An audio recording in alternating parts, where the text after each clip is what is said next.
नमः संस्कृताय प्रिय छात्राणी उन्नयन बांका बिहार में आप सभी का स्वागत है।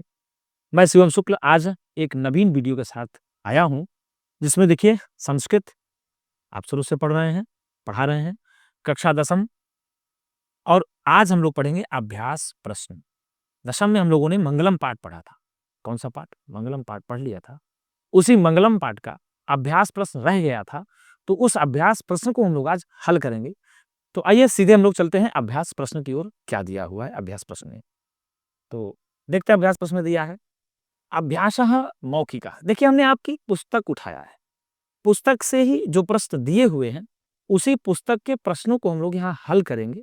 आपकी पुस्तक में जब आप पुस्तक खोलेंगे तो वहां लिखा होगा ऊपर ही अभ्यासः मौखिकः। एक बात आप और मान लीजिए, आप जब भी पढ़ने बैठते हैं तो आपके पास पुस्तक होनी चाहिए, कापी और पेन आपके पास होनी चाहिए। ये दो चीज आपके लिए बहुत आवश्यक है। जब आप पढ़ रहे हो तो अभ्यास कर रहे हैं तो भी आपको इन दो वस्तुओं को लेकर के ही बैठना पड़ेगा।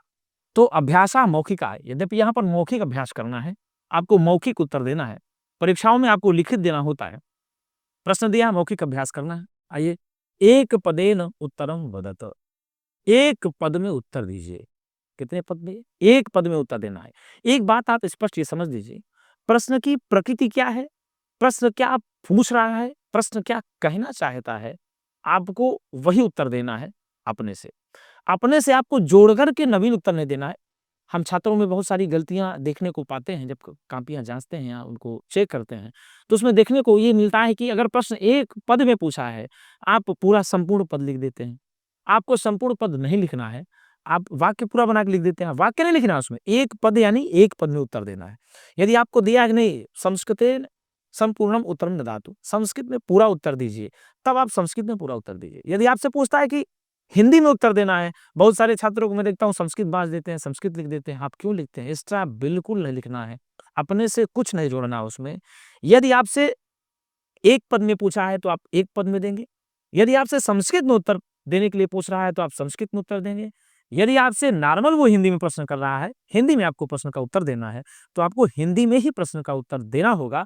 तो इससे क्या होगा ना कि आपको जो मिलने वाला नंबर है, उस नंबर में किसी प्रकार की कमी नहीं होगी, किसी प्रकार की कटौती नहीं होगी। यदि आप एक्स्ट्रा जोड़ते हैं तो आप कहीं ना कहीं घाटे में ही जाएंगे, इससे आपका फायदा नहीं होगा, नुकसान होगा। इसलिए मैं बार बार ये कहना चाहूंगा छात्रों से कि आप जब भी उत्तर देंगे, पहले प्रश्न की प्रकृति को समझिए। प्रकृति मतलब होता है प्रश्न क्या आपसे पूछना चाह रहा है, एग्जामिनर ने क्या प्रश्न आपको रखा है, उस प्रश्न को अच्छी भली प्रकार से एक बार, दो बार, चार बार, पांच बार पढ़िए।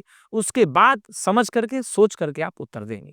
तो देखिए दिया एक पदेन उत्तरम वदत, एक पद में उत्तर बताइए। प्रश्न ये कह रहा है, जिसमें का नंबर प्रश्न है? का, यानी पहला प्रश्न है हिरण्मयेन पात्रेण कस्य मुखम अपिहितम।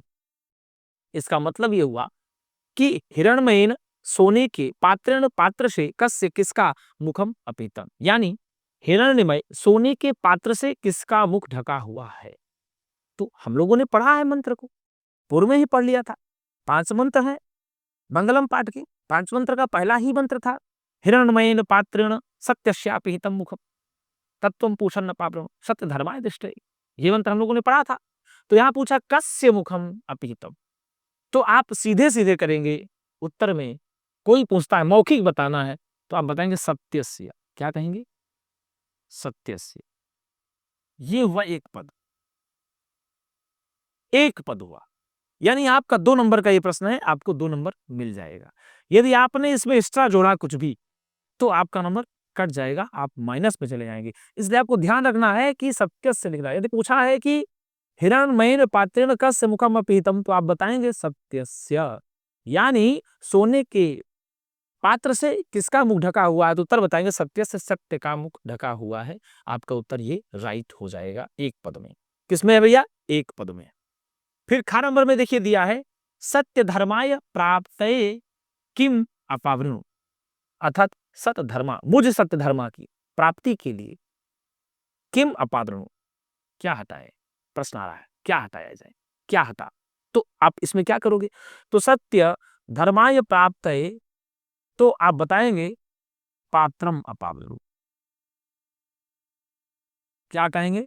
पात्रम अपावृणु। वो पात्र कैसा है?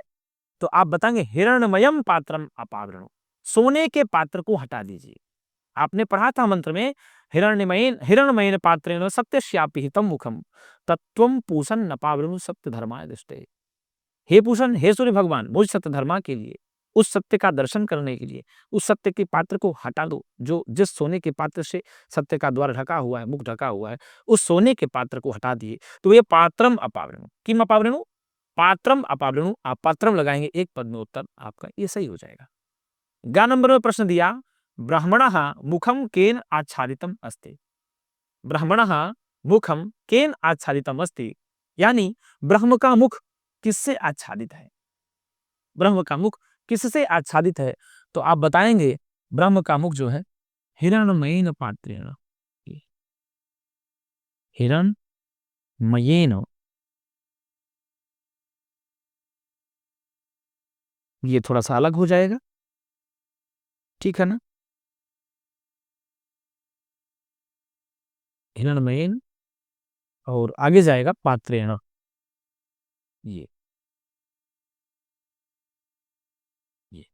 हिरण्मयेन पात्रेण। तो ब्राह्मणः मुखम केन आच्छादितम, तो हिरण्मयेन पात्रेण आच्छादितम, आप ऐसे उत्तर दोगे इसका।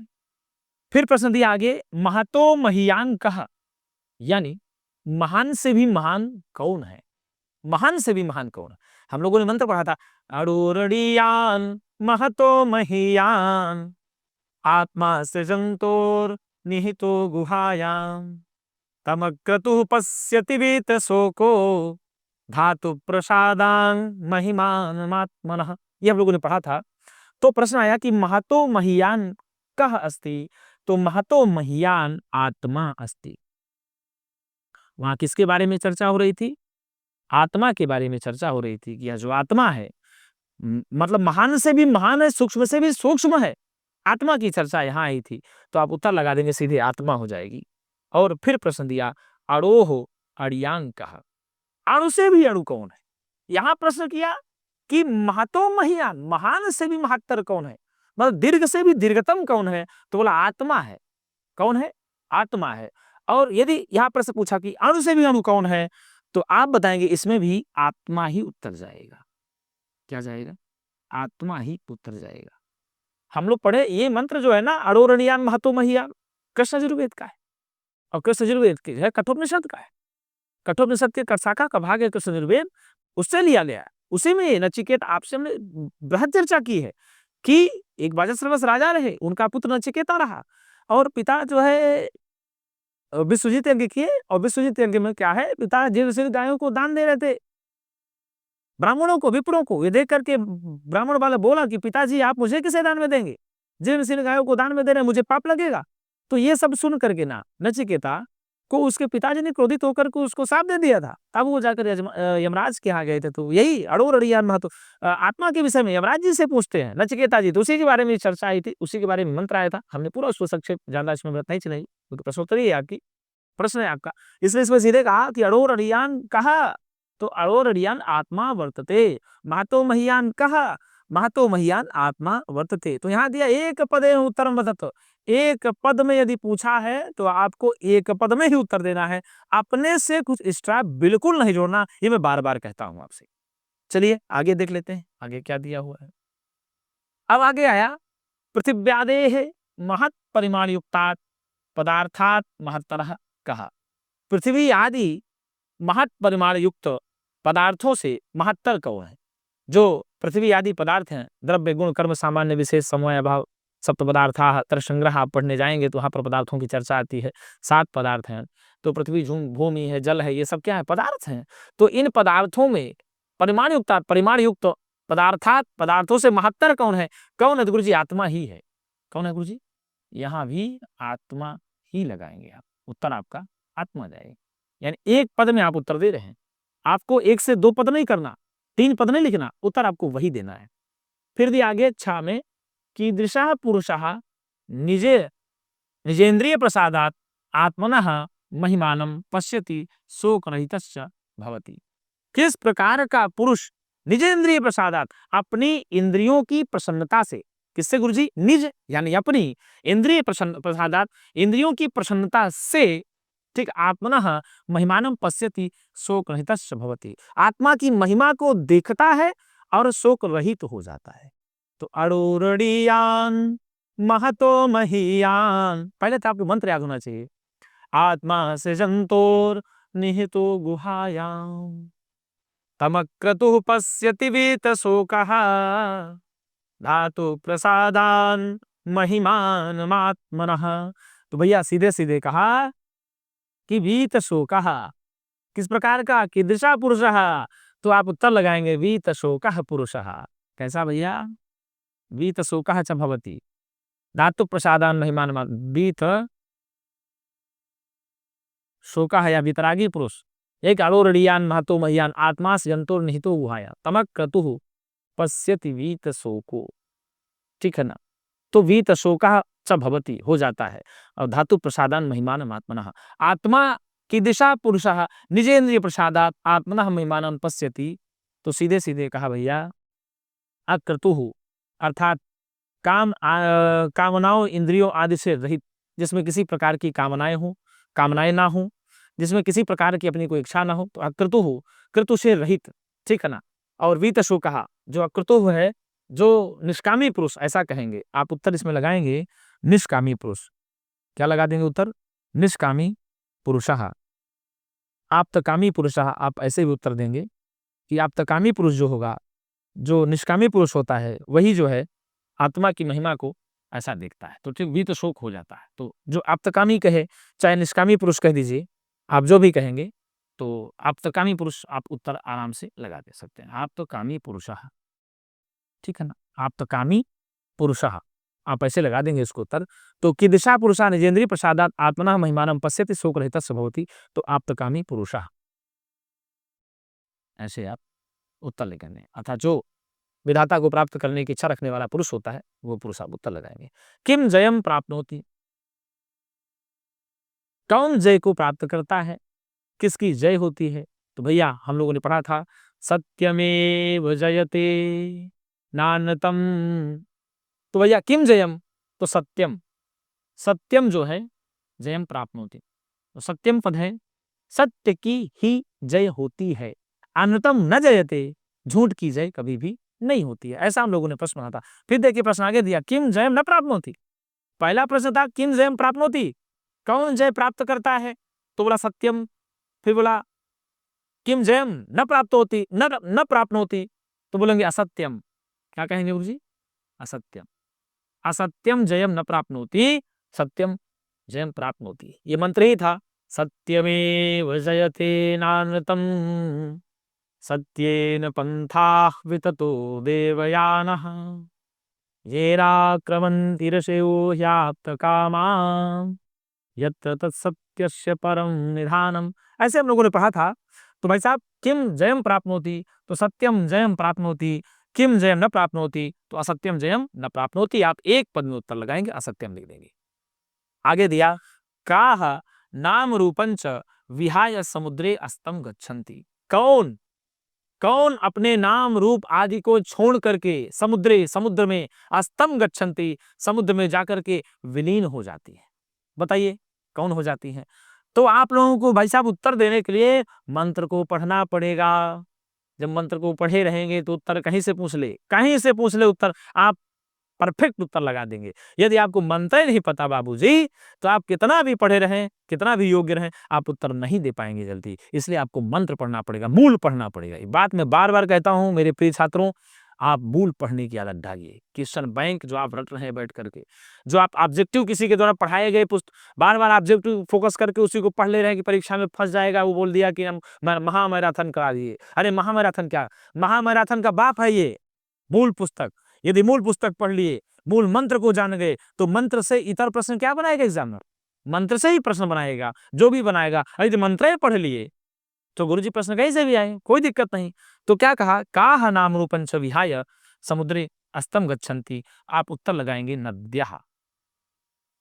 देखिए आप उन पुस्तक से पढ़ा रहे हैं, यथा नद्यः सिंधमानाः समुद्रे अस्तम गच्छन्ति नाम रूपे विहाय, तथा विद्वान नाम रूपाद् विमुक्तः परात् परम पुरुषमुपैति दिव्यम। देख लीजिए, यदि मंत्र आपको याद है तो यहाँ कुछ रखा है, कुछ नहीं कहा। कहा कौन अपने नाम रूप आदि को छोड़ करके समुद्र में जाकर के अस्त हो जाती है, तो आपने पढ़ा ही है। जिस प्रकार से नदियां अपने नाम रूप आदि को छोड़ करके समुद्र में विलीन हो जाती हैं, उसी प्रकार से दिव्य पुरुष परमात्मा को प्राप्त कर लेता है अपने नाम रूप आदि को छोड़ करके। यही आपको हम पढ़ाए थे। तो भैया प्रश्न कहीं से बनेगा? प्रश्न यही बनेगा, आपको इससे बाहर कहीं प्रश्न नहीं बना सकता यदि आप मूल पढ़े हैं तो इस प्रकार से हम लोगों ने इसको देखा। आइए फिर आगे चलते हैं। देखिए क्या दिया हुआ है, आगे दिया है एतेषां पद्यानां प्रथमं चरणं मौखिक रूपेण पूरयत। इन पद्यों का पहला चरण मौखिक रूप में पूर्ण करना है। कैसे करना है? मौखिक रूप में पूर्ण करना है आपको। तो अब बताइए, यदि आप लोगों ने पढ़ा होगा तो मंत्र पढ़ा। अब देखिए मंत्र पढ़ना पड़ेगा, बार बार मैं कहता हूं, मूल पढ़े हैं गुरुजी तो कहीं कोई समस्या नहीं होने वाली है। यदि आप ऑब्जेक्टिव रटे हैं तो फिर आप ऑब्जेक्टिव में मूल क्या जानेंगे जी, मंत्र क्या है आप जान ही नहीं पाएंगे, क्योंकि मंत्र से आप प्रश्न को पढ़े हैं ना, मंत्र को तो पढ़े ही नहीं। यदि आप मंत्र पढ़े हैं तो आपको इस प्रश्न में दिक्कत, प्रश्न का उत्तर देने में आपको समस्या का सामना नहीं करना पड़ेगा। स्पष्ट है। तो क्या रखेंगे आप? हिरण्मयेन, हिरण्मयेन पात्रेण भरेंगे। क्या भरेंगे? पात्रेण सत्यस्या पिहितम मुखम। ये सत्यस्या पिहितम मुखम, ये आपने भर दिया। मौखिक रूप में पूरे थे, प्रथम चरण पूरे, तो प्रथम चरण भर दिया। हिरण्मयेन पात्रेण सत्यस्या पिहितम मुखम, एक चरण आपका पूरा। यही आपका उत्तर मौखिक रूप में। फिर क्या कहा? अड़ोरणीयान महतो महीयान। आपको क्या भरना है? महतो महीयान, ये अड़ोरणीयान महतो महीयान। आगे दिया सत्यमेव जयते नानृतम। क्या लगाएंगे? ना नृतम, सत्यमेव जयते नानृतम। आगे का यथा नद्यः स्यन्दमानाः समुद्रे, स्यन्दमानाः समुद्रे, यथा नद्यः स्यन्दमानाः समुद्रे। आराम से, कुछ आपको उत्तर नहीं देना। प्रथम चरण भरना है, पहला चरण भरना है, तो पहला आप भर रहे हैं। फिर वेदाहमेतम पुरुषम महांतम, पुरुषम महांतम, वेदाहमेतम पुरुषम महांतम, बस। तो इस प्रकार से यदि एतेषां पद्यानां प्रथमं चरणं मौखिक रूपेण पूरयत, तो हिरण्मयेन पात्रेण सत्यस्या पिहितं मुखम् अड़ोरणीयान् महतो महीयान्। ठीक है। सत्यमेव जयते नानृतम्, यथा नद्यः स्यन्दमानाः समुद्रे, वेदाहमेतं पुरुषं महान्तम्। तो इस प्रकार से आपसे पूछ लिया कि प्रथम चरण में भरना है, तो आप पहला चरण पहली पंक्ति भर देंगे जो भी आपसे पूछा है। यदि आप से प्रश्न पूछता है कि पूरा श्लोक लिखिए, तो आप पूरा श्लोक लिखिए। आपको यदि मंत्र आपको लिखने के लिए कह रहा है यहाँ, क्योंकि मंत्र दिया है, श्लोक तो है नहीं।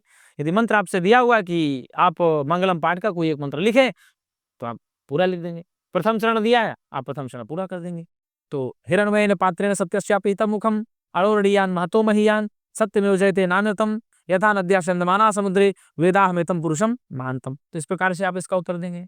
आगे दिया है एतेषां पदानां अर्थं वदत। यहाँ अनुस्वार हो जाएगा, तो थोड़ा सा टंकल में कहीं छूट गया होगा तो हम अनुस्वार लगा दिए आपको। एतेषां पदानां अर्थं वदत, यहाँ वदत लिखा है, ये थोड़ा वदत होना चाहिए, ठीक है ना, ये आप वा कर लेंगे, वदत। इन पदों का अर्थ बताओ, इन पदों का अर्थ बताओ। अब आप क्या बोलेंगे? अपीतम का अर्थ क्या होगा? आप सबको पढ़ाए हुआ, ढका हुआ। क्या कहेंगे? ढका हुआ, ढका हुआ है। सत्य धर्माय, सत्य धर्मा के लिए। क्या कहेंगे? सत्य धर्मा के लिए, सत्य धर्माय हो गया। अड़ोरणीयान सूक्ष्म से भी सूक्ष्म। फिर अक्रतुः, निष्कामी कहेंगे आप, निष्कामी कह देंगे आप, अक्रतुः। या कर्तु से रहित भी अर्थ होता है इसका, कर्तु से रहित भी होता है। आगे दिया भीत शोकः, शोक रहित, शोक रहित होता है। फिर विततः, फैला हुआ है।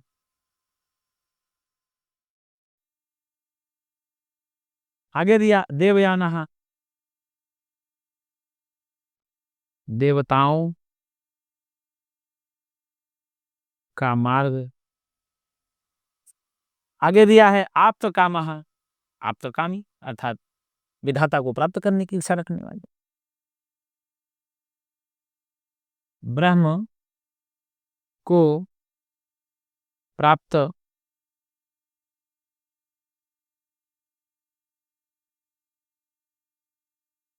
ब्रह्म को